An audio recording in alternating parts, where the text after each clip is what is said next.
The request that stopped time.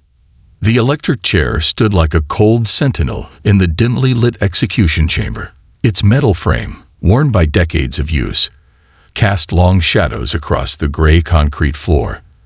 The sterile, utilitarian space was a far cry from any place of comfort, cold, calculated, and unyielding.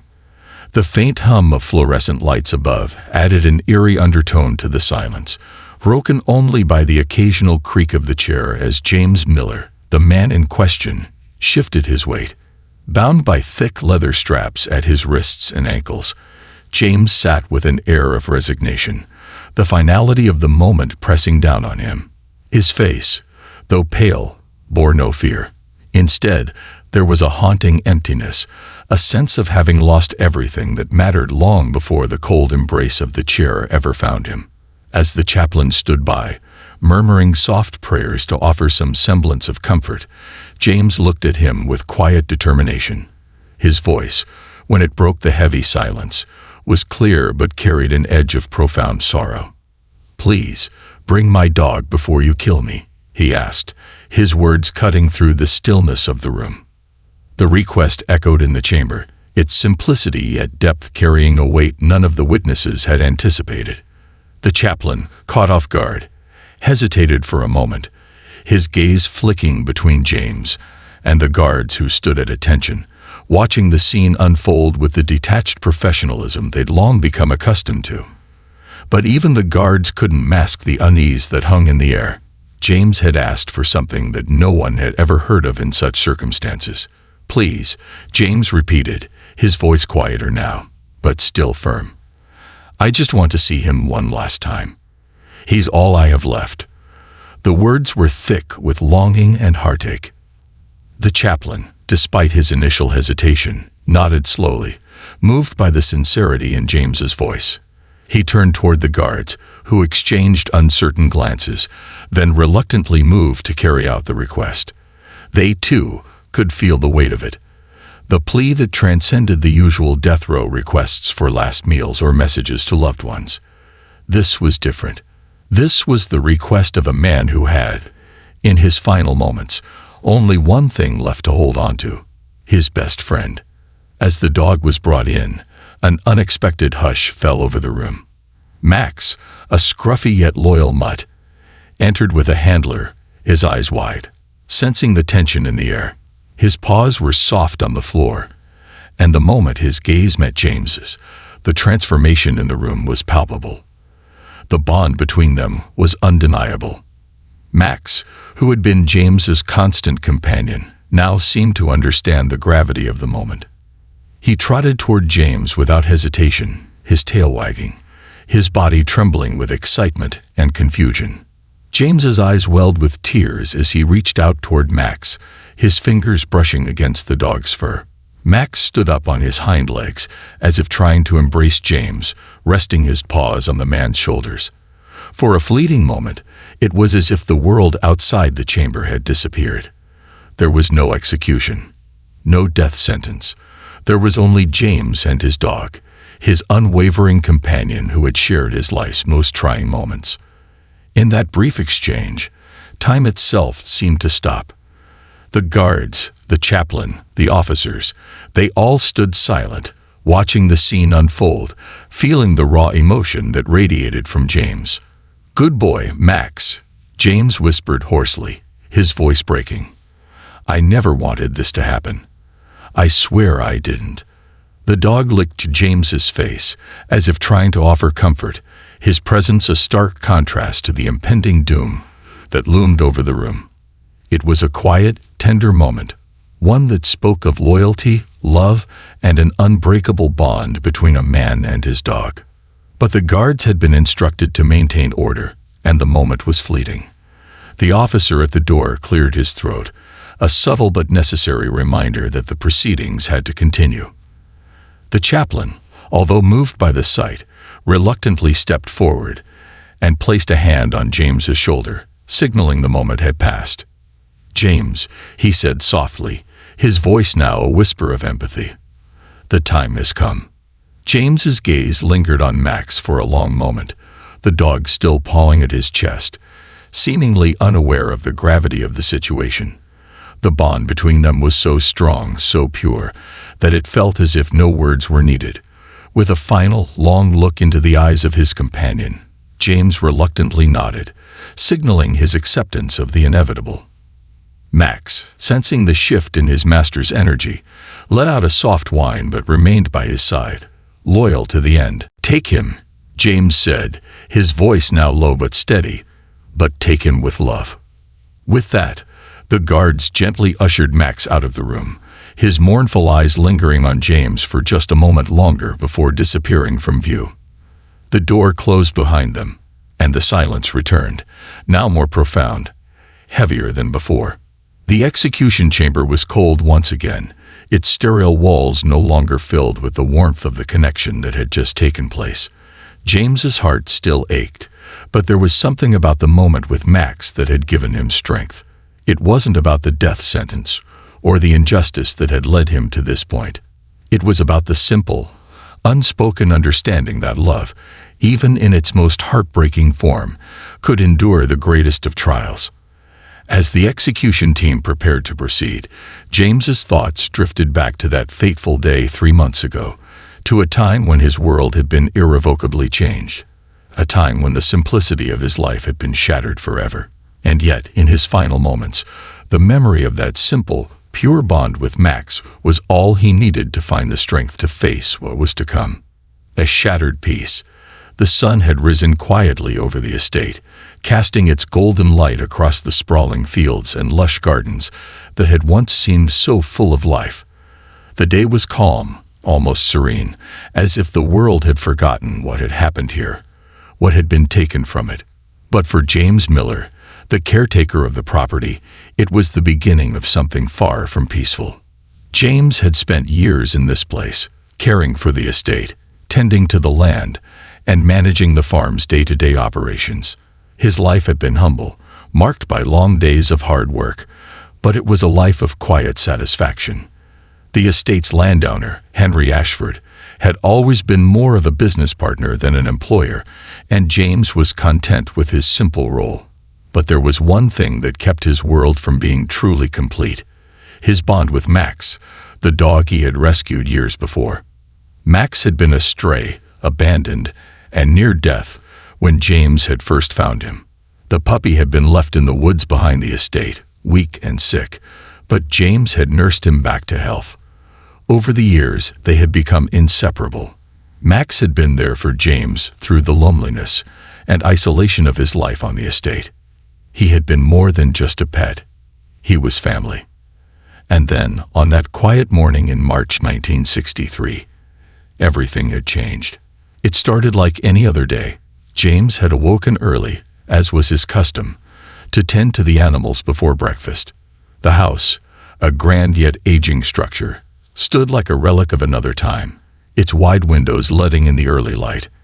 Inside, Henry's daughter, Emily, was already awake, her youthful energy filling the space with life. She was always full of joy, running through the fields with Max at her side, her laughter echoing across the property. But on that fateful morning, Emily didn't appear for breakfast. At first, it was nothing more than a slight concern. Maybe she had gotten up early to play, or perhaps she had fallen asleep in the garden again. But when noon came and she still hadn't been seen, the worry began to turn into something more ominous. James had joined the search as soon as Henry had called for help. The estate was vast, and there were many places where Emily could have wandered off to, but she was always careful, always close by when she was needed. They scoured the grounds, calling her name, but there was no sign of her. Max, too, had been searching, his keen sense of smell leading him in circles around the estate. But even Max, the ever-loyal companion, could not find Emily. The hours stretched on, and the concern grew. The estate's workers, who had always seen Emily as a little sister, began to grow anxious.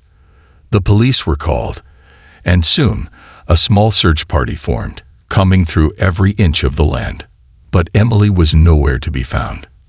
The next 2 days were a blur of frantic searching and growing suspicion. The estate, which had once been a peaceful place, was now consumed by fear and uncertainty. The landowner, Henry, paced around the house, his mind racing as he tried to make sense of the disappearance of his daughter. His wife, Lucia, was beside herself, the grief turning her into a shadow of the woman she had been. For them, the world was no longer a place of order. It had become a maze of confusion and dread. But the most painful part of it all was the looks that people began to give James. As the days went by, whispers spread among the workers. His solitary nature, his quiet demeanor, had always made him an outsider to some, but now, the suspicion in their eyes was hard to ignore. The town was small, and everyone knew everyone's business. James's presence on the estate had always been viewed with a mix of respect and unease, but now, as Emily's disappearance stretched on without a trace, those same eyes turned toward him with increasing doubt. When the police found a blood-stained dress and a torn teddy bear hidden in James's cabin, everything changed. The sight of the clothes, stained with what appeared to be Emily's blood, was devastating. Henry had collapsed to his knees, the grief of losing his daughter, combined with the fury of what he was beginning to believe, overwhelming him. The evidence was too damning, too much for the community to ignore. The town believed the worst. To the townspeople, it was clear. The caretaker had taken Emily, hurt her, and possibly killed her. Though no body had been found, the clothes and the teddy bear seemed like undeniable proof. They had found what they were looking for. The search, which had once been focused on finding Emily, quickly shifted to pointing fingers at James. James, in his shock, tried to explain. He had never hurt Emily. She was like a daughter to him, a light in his otherwise quiet life. But the police didn't listen. The investigators didn't care about his innocence. They already had their theory, and the townspeople, fueled by their own grief and anger, clung to it with fervor. Max, always by James's side, had tried to follow the police car when they took him away. The dog's desperate barks echoed through the streets as he chased after the car, but an officer had grabbed him, holding him back. Max had struggled, whimpering, as if he knew something terrible was happening, but there was nothing he could do. As the car disappeared from sight, Max stood frozen in place, his head lowered as if he had lost something he could never get back. The next few days were a blur of anger, grief, and a relentless stream of people pointing fingers. Max wandered the estate, confused and disoriented, as though searching for answers no one else could see. He returned to James's cabin every day, sitting in the doorway, waiting for his master to come back. But James never returned. The estate, which had once been full of life and laughter, now stood in mourning. The fields where Emily had once run were quiet, the silence deafening. The workers went about their tasks, but the joy that had once filled the air was gone. In its place, there was only the oppressive weight of sorrow. Lucia, Henry's wife, spent most of her days locked in her room, staring out of the window as if waiting for Emily to appear. She had convinced herself that somehow her daughter was still alive, that this was all some terrible mistake. But deep down, she knew the truth. Emily was gone, and there was no getting her back. Meanwhile, Max remained by James's cabin, as if hoping that one day the door would open and his master would return. He refused to leave, wandering aimlessly from place to place, sniffing the ground and barking in frustration. The workers paid little attention to the dog, and even when they did, they simply saw him as a lonely animal, lost without its master. But there was one person who still cared for Max. Silverio, an older man who worked on the estate. He would occasionally leave scraps of food for the dog, but it was never enough. Max, though once a proud and healthy animal, had grown thin and sickly, his coat dull and ragged from his constant wandering. He had stopped eating regularly, his once strong legs shaking as he wandered the grounds. The silence of the innocent, the days that followed Emily's disappearance, felt like a heavy fog had settled over the estate, blanketing everything in an almost oppressive quiet. The once vibrant land, alive with the laughter of a young girl and the joy of work, now seemed barren, a ghost of its former self. It wasn't just the land that had changed. Everything, from the people to the atmosphere, had transformed into something far darker. Max, once the energetic and playful dog who had bounded through the fields, now seemed like a mere shadow of himself. His thick coat had begun to thin, and the once sprightly tail that would wag at the sight of anyone now hung low between his legs. He spent most of his time near the cabin, as if waiting for something that would never come. His eyes, always full of life, now seemed lost, haunted by something he couldn't understand. The absence of James, his loyal companion, was the greatest loss he could endure. Max's behavior was unmistakable to Silverio, the only worker who had not turned his back on the dog. Despite his own grief over Emily's disappearance, Silverio would leave food scraps by the cabin for Max. But even when the dog ate, there was no real joy in it. Max would wolf down the food only to return to his post by the door, staring out over the empty land with an expression that seemed to scream of confusion and despair. Meanwhile, the investigation into Emily's disappearance took on a life of its own, turning the small town into a circus of speculation and judgment. The townspeople, consumed by their desire for justice and revenge, believed they had their culprit. James Miller, the quiet, solitary caretaker, had become the villain in their eyes. His past, marked by his reclusiveness, was now painted in the darkest colors. The whispers in the corners of the town, the sidelong glances from the workers, all of it pointed to him. They wanted someone to blame, someone to pay for the loss of a young girl they all had come to love, and in their minds, James was that someone. When James was finally taken to trial, the courtroom was packed with a heavy sense of animosity, as if the very walls were holding the rage and sorrow of the town. Lucia, Henry's wife, had become a mere shell of her former self. The anguish in her eyes was clear, but there was no room for reason or compassion in her heart. She could only see one thing: the man who had taken her daughter's life. The trial was a blur of accusations, most of which were based on flimsy evidence and the overwhelming emotions of those involved. The blood-stained dress and the torn teddy bear found in James's cabin were enough to convince the town of his guilt, even without the body. In the eyes of the community, that was all they needed. The defense, though earnest, had no chance against the overwhelming tide of public opinion. James's lawyer, young and inexperienced, stumbled over words and struggled to counter the emotional weight that came with such a tragic case. In the courtroom, James sat as a broken man, unable to make eye contact with anyone. His eyes were fixed to the floor, tears threatening to spill from beneath the weight of accusations he could not refute. He had no answer for how Emily's blood-stained dress had ended up in his cabin, no explanation for the teddy bear. The evidence, as damning as it seemed, did not tell the whole story. But no one would listen to his side. No one cared about the truth. All they wanted was closure, and they were willing to overlook anything that might stand in the way of that. "Where is my daughter? Where is Emily?" Lucia cried out in the courtroom, her voice breaking with raw emotion. She stood, shaking with grief, pointing at James with a look that could have burned through stone. "You took her from me. You stole her away from all of us." Henry stood beside her, his fists clenched in fury, his expression dark and unforgiving. "You're a monster, James, and now my daughter is dead because of you." James wanted to speak, to shout that he was innocent, but the words stuck in his throat. The accusations were too much. The burden of guilt, whether real or imagined, was overwhelming. He had no idea how the dress and the teddy bear had ended up in his cabin, but the silence in the courtroom, the looks of contempt from every direction, told him that no one would believe him. No one would give him a chance to explain. "I didn't do it," James whispered, barely audible. "I didn't hurt her. I swear to God, I didn't." But his words fell on deaf ears.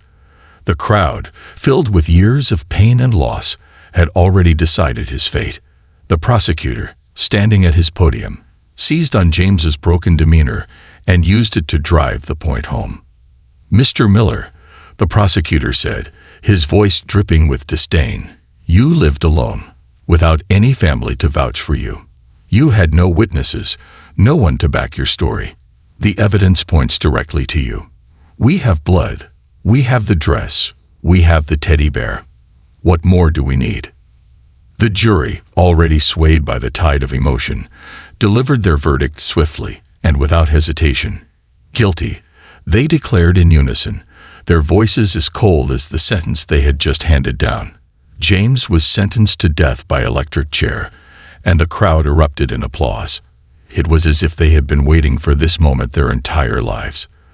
The clapping, the cheers, it all felt like a final, unforgiving blow. As the verdict was read, Max was nowhere to be found. The dog, loyal as ever, had continued his search.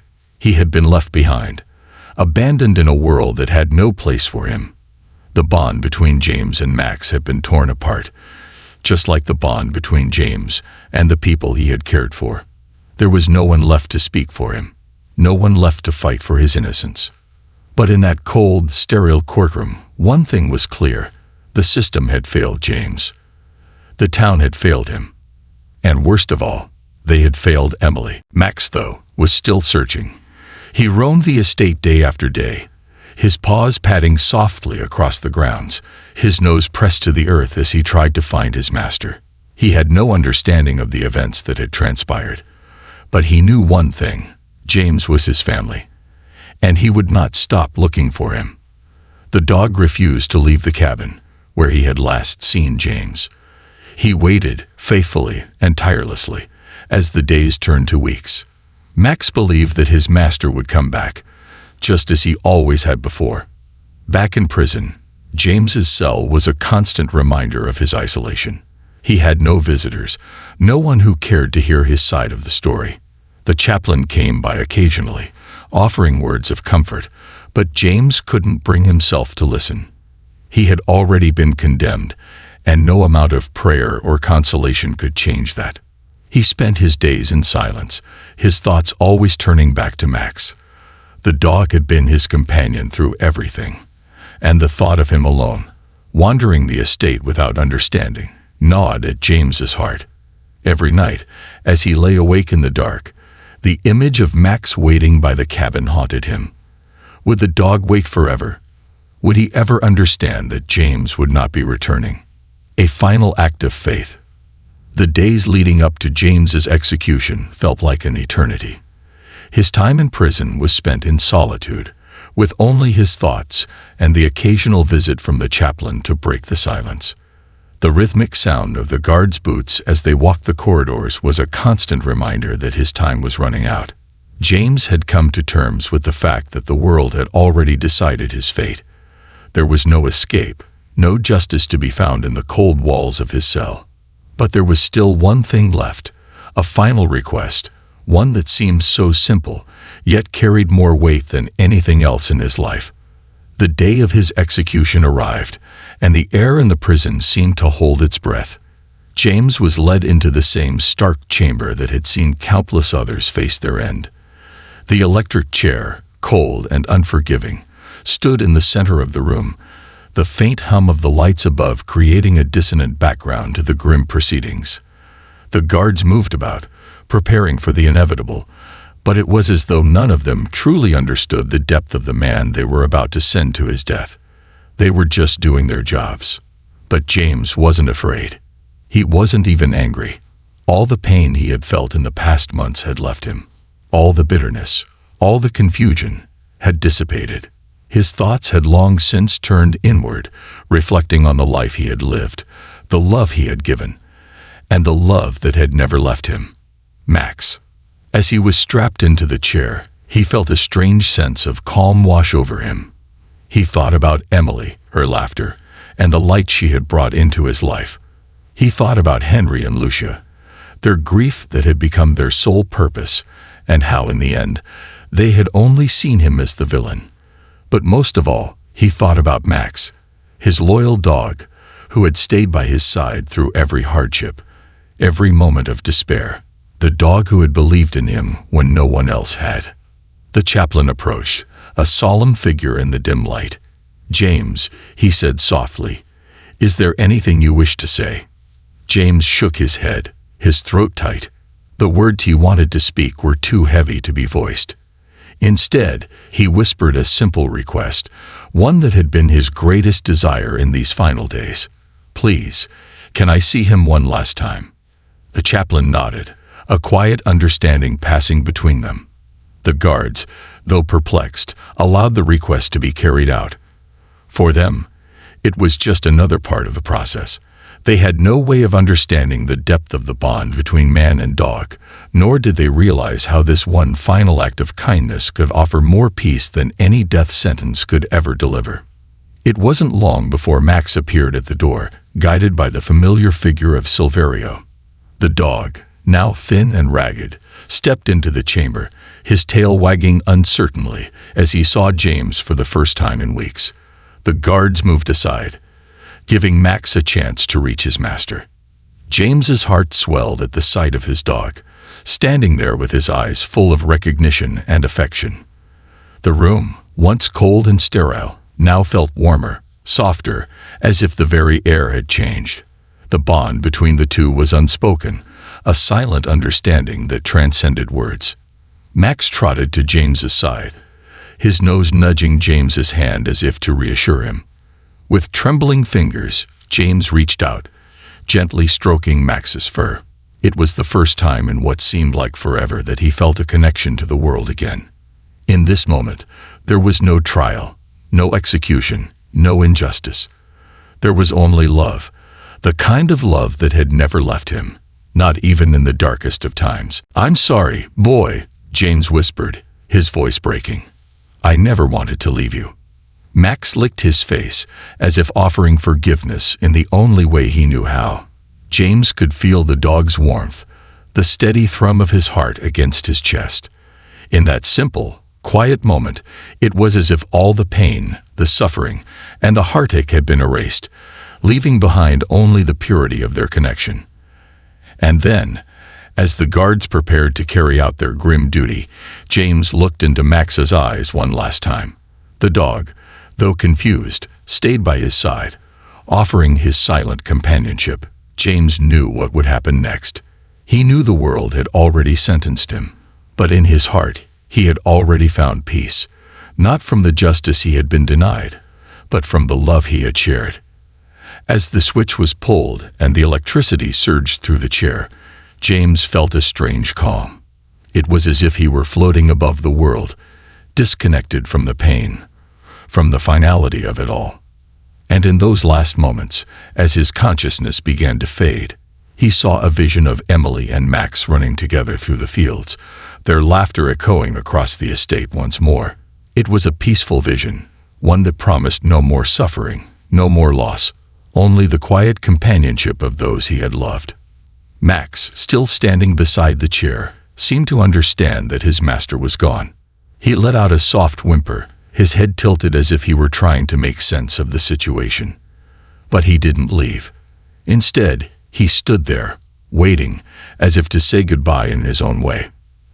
And then, as the room fell into silence, the world outside continued on, unaware of the bond that had just been severed. James Miller, the man wrongfully condemned, had found his peace, not through the justice of the world, but through the love of his dog. In the days that followed, Max's grief became impossible to ignore. He wandered the estate as he had before, searching the grounds for his master. But this time, the search had no end. It was as if the light had gone out of him.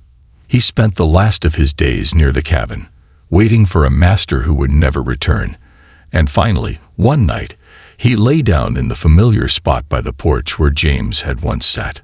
His eyes closed for the last time, content in the knowledge that he had loved and been loved in return. The estate, once vibrant with life, fell silent once more, but the memory of James and Max, of the love they had shared, lingered long after they were gone. And in that silence, there was peace.